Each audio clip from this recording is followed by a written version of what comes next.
نے بڑی حیرت سے یہ بات کہی ہے کہ جس قوم کے پاس نظام زکات جیسا نظام ہو اس قوم کے اندر اتنے بھیک منگے، اتنے بھیک مانگنے والے، حیرت کی بات ہے۔ اس کا مطلب یہ ہوا کہ نظام تو اپنی جگہ درست ہے، اس نظام کو سنبھالنے والے گڑبڑ ہو گئے ہیں، صحیح سے یا تو زکات نکالتے نہیں یا نکالتے ہیں تو اس کے مصرف کا صحیح سے انہیں پتہ نہیں ہے۔ تو ہمیں پوری طریقے سے زکات بھی ادا کرنا ہے اور ان کے مصارف کیا ہے ان کو بھی اپنی نگاہ میں لانا ہے، اس کے اوپر بھی توجہ دینا ہے۔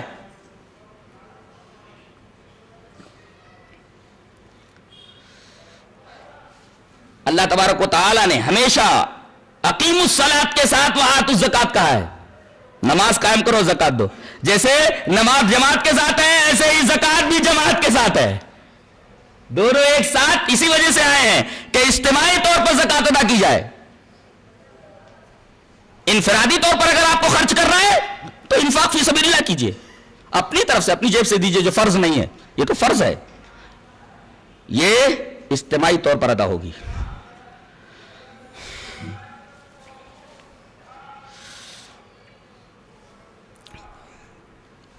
دو تین آیتیں کریمہ بہت اہم ہیں، جی چاہتا ہے کہ ان کو پیش کر دوں۔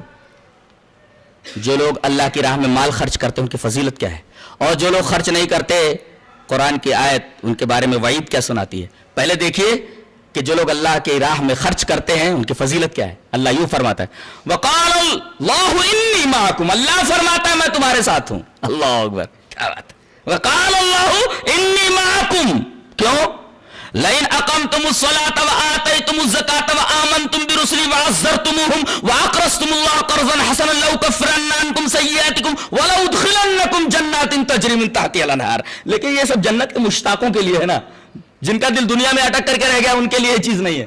اللہ فرماتا ہے کہ میں تمہارے ساتھ ہوں۔ وَقَالَ اللَّهُ إِنِّي مَعَكُمْ، اللہ فرما رہا ہے میں تمہارے ساتھ ہوں۔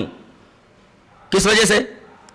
تم نے اگر نماز قائم کی، وَآتَيْتُمُ الزَّكَاةَ، اور زکات ادا کی، اور اس کے بعد وَآمَنْتُمْ بِرُسُلِي کہا گیا ہے۔ اس کا مطلب یہ کہ زکات زیادہ اللہ اور اس کے رسول کی راہ میں خرچ کی جائے، اسی وجہ سے وَآتَيْتُمُ الزَّكَاةَ کے بعد وَآمَنْتُمْ بِرُسُلِي ہے، جبکہ یہاں آمنتم برسلی کا کوئی محل نظر نہیں آ رہا ہے، لیکن وَآتَيْتُمُ الزَّكَاةَ کے بعد وَآمَنْتُمْ بِرُسُلِي کہنا اس بات کی طرف اشارہ ہے کہ مال بے دریغ اللہ تبارک و تعالیٰ کی راہ میں خرچ کیا جائے، اللہ اور اس کے رسول کی راہ میں خرچ کیا جائے۔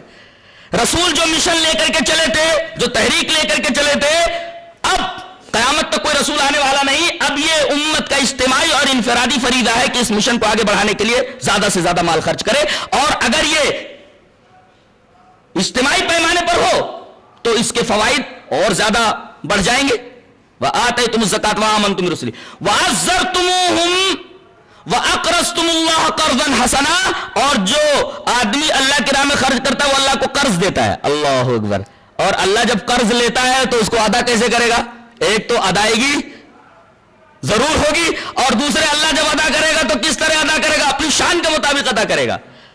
فائدہ بتایا گیا لَأُكَفِّرَنَّ عَنْكُمْ سَيِّئَاتِكُمْ، تمہارے گناہوں کا کفارہ ہو جائے گا۔ یعنی اللہ کی راہ میں خرچ کرنا گناہوں کا کفارہ ہے۔ اگر اپنے گناہ بخشوانا چاہتے ہو، بڑے بڑے گناہ، تو اللہ تبارک و تعالیٰ کی راہ میں صدق دل کے ساتھ خرچ کرو، اللہ تمہارے گناہوں کا کفارہ بنا دے گا اس مال کے خرچ کو۔ اور سب سے بڑی چیز تو جو اللہ نے کہی ہے میں تمہارے ساتھ ہوں۔ اللہ جس کے ساتھ ہو جائے، دنیا میں کوئی اس کا کچھ بگاڑ سکتا ہے کیا؟ لیکن شرط یہ ہے اقامت صلاۃ کے ساتھ ایتاء زکات ہونا چاہیے، پھر اللہ تمہارے ساتھ۔ اللہ نے تمہارے ساتھ کیوں چھوڑ دیا؟ یہ دونوں چیزیں گڑبڑ ہو گئی ہیں، یہ دونوں چیزیں صحیح نہیں ہیں، مسلمانوں کی زندگی میں دونوں چیزیں نہیں ہیں، دونوں چیزیں نکل گئی ہیں، اقامت صلاۃ بھی نہیں، ایتاء زکات بھی نہیں۔ یہ تو فضیلت ہے خرچ کرنے والوں کی، وعید ہے نہ خرچ کرنے والوں کی، بخیلوں کے لیے۔ اللہ نے فرمایا سورہ محمد کے آخر میں انتم هؤلاء تدعون لتنفقوا في سبيل الله فمنكم من يبخل ومن يبخل فإنما يبخل عن نفسه والله الغني وأنتم الفقراء وإن تتولوا يستبدل قوما غيركم ثم لا يكونوا أمثالكم۔ اللہ فرما رہا ہے کہ سنو، تم کو بلایا جا رہا ہے، تم هؤلاء تدعون، تم کو بلایا جا رہا ہے کائے کے لیے؟ لتنفقوا في سبيل الله، تاکہ اللہ کی راہ میں خرچ کرو، لیکن تم میں سے کچھ بخیل بھی ہیں، فمنکم من یبخل، بخیلی کر رہے، فإنما يبخل، جو آدمی بخیلی کرتا ہے یبخل عن نفسی، وہ اپنے نفس کے ساتھ، اپنی جان کے ساتھ بخیلی کر رہا ہے، اپنی جان سے بخیلی کر رہا ہے، اور اللہ کو تمہارے خرچ کی ضرورت نہیں ہے۔ واللہ الغنی، اللہ تبارک و تعالیٰ بے نیاز ہے، وانتم الفقراء، تم فقیر ہو، اور اگر خرچ نہیں کرو گے تو تمہاری وعید، سزا، وَإِن تَتَوَلَّوْا يَسْتَبْدِلْ قَوْمًا غَيْرَكُمْ، تم کو مٹا کر کے دوسری قوم لے آئے گا جو تمہاری جیسی نہیں ہوگی۔ اللہ تبارک و تعالیٰ نے بتا دیا کہ جو اللہ کی راہ میں خرچ نہیں کرتے اللہ ان کو مٹا دے گا، صفحہ ہستی سے ان کو نیست و نابود کر دے گا اور ان کی جگہ پر دوسرے کو لے آئے گا۔ کتنی بڑی وعید ہے۔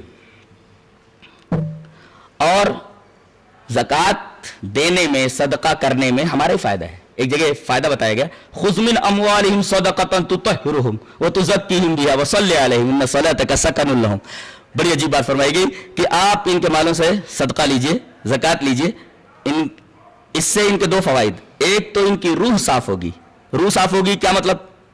کہ دنیا سے محبت کم ہوگی اور آخرت سے محبت بڑھے گی، اس لیے کہ جس کو محبت ہوتی ہے دل اسی میں اٹکا رہتا ہے، مرتے وقت بھی آدمی کا دل اسی میں اٹکا رہتا ہے۔ وہ کہتے ہیں کہ جب آدمی مرنے لگتا ہے تو اس کو تلقین کی جاتی ہے کلمہ لا الہ الا اللہ کی۔ ایک بڑھیا مرنے لگی، بستر مرگ پڑتی تو کچھ عورتیں اس کے سرہانے بیٹھ کر کے بولتی تھی، اماں پڑھو لا الہ الا اللہ محمد رسول اللہ۔ جواب کیا دیتی تھی؟ 12 آنے۔ اور تو چوکتی تھی، پھر کہتی تھی اماں پڑھو لا الہ الا اللہ محمد رسول اللہ، بڑھیا بولتی تھی 12 آنے۔ جب وہ مر گئی تو اس کے بیٹوں سے پوچھا گیا کہ بھئی یہ 12 آنے کا کو بول رہی تھی؟ بولے یہ 12 آنے کا روز انڈا بیچتی تھی۔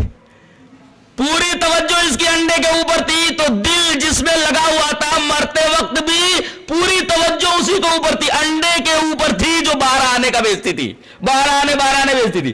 اسی وجہ سے جو آدمی دولت کا پجاری ہوتا ہے دولت سے دل لگائے رہتا ہے، مرتے وقت اس کو بہت تکلیف ہوتی ہے، قفص عنصری میں اس کی روح بھاگتی رہتی ہے۔ فرشتہ کہتا بھاگ کر جائے گی کہاں؟ اخرجوا انفسکم، چل نکل، بھاگ کہاں رہی ہے؟ ہم آ گئے ہیں تیرے تجھ کو لینے کے لیے۔ باسطوا ایدیہم، یوں ہاتھ پھیلاتا فرشتہ، نکل، کدھر بھاگ رہی ہے؟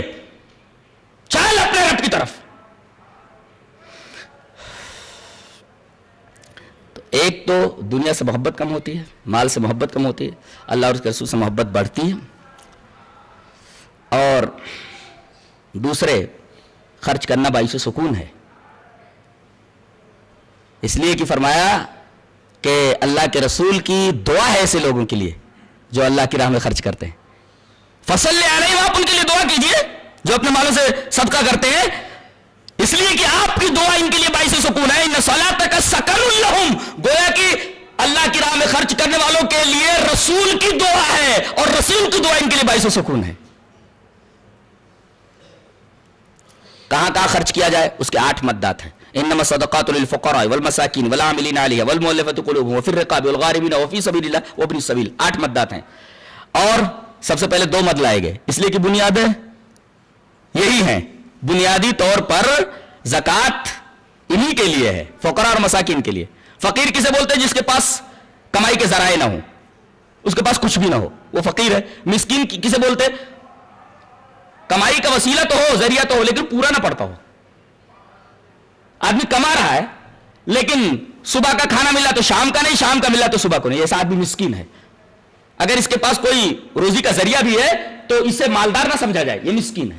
فقیر جس کے پاس کچھ نہ ہو، وسیلہ بھی نہ ہو کمائی کا، اور مسکین کہتے ہیں وسیلہ تو ہو مگر پورا نہ پڑتا ہو، بمشکل دال روٹی چلتی ہو۔ تو بنیادی طور پر ہماری زکوٰۃ کے مستحق یہ 2 ہیں، فقراء۔ فقیر عام ہے لہذا عام کا تذکرہ پہلے کیا گیا، مسکین اس سے خاص ہے لہذا عام کے بعد خاص کا تذکرہ، یہ بہت بڑا نکتہ ہے۔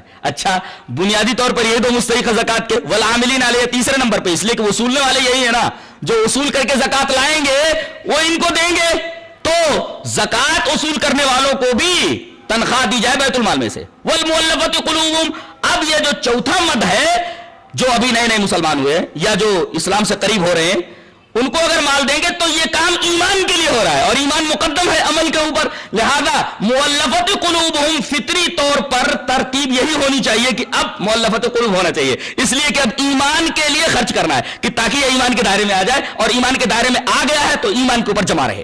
والمؤلفۃ قلوب وفی الرقاب، اس کے بعد فطری ترتیب یہ ہے کہ کوئی آدمی کہیں پھنس